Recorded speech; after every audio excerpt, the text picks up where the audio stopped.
All right, back at it. The 74.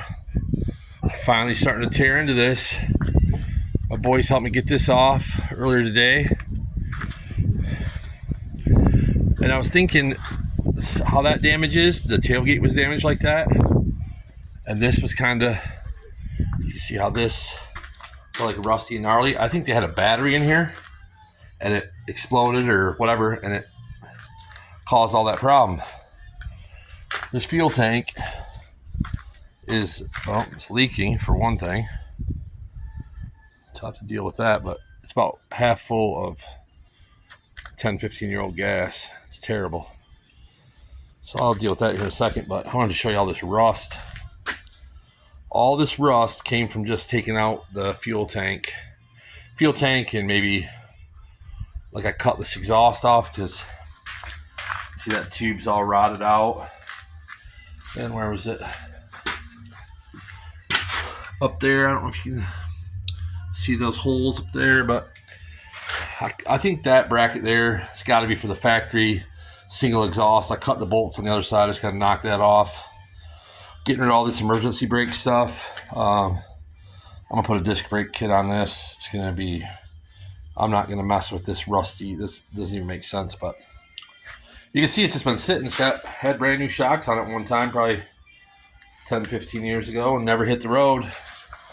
These tires were brand new at the same time too, but you can see that they're pretty much completely just garbage.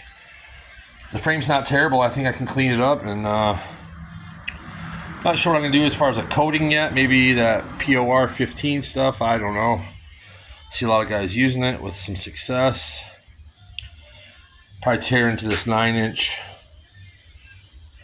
See what kind of gears it's got and whatever else is inside there.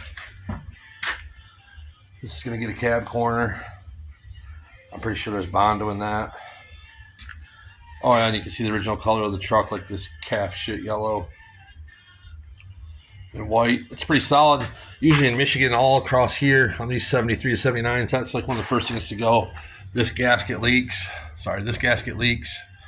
Water just pools down there and rots it out. But this truck's really pretty solid. That's going to get a cab corner. This, yoo-hoo, you're on YouTube. Say hi, YouTube. Grandkids. This is bad, you know, you can just, it's bad, and it's Bondo, that's Bondo, and it's all coming out, so we'll cut her up probably right around with this, weld a piece in and stuff, you know. It's going to be a project, but, you know, if you never start, you'll never have it, and finally getting to a point where I have the resources to do some of this work, so I'm going to get at it. But yeah, that's what I'm doing today. Sunday fun day. Wear your safety glasses.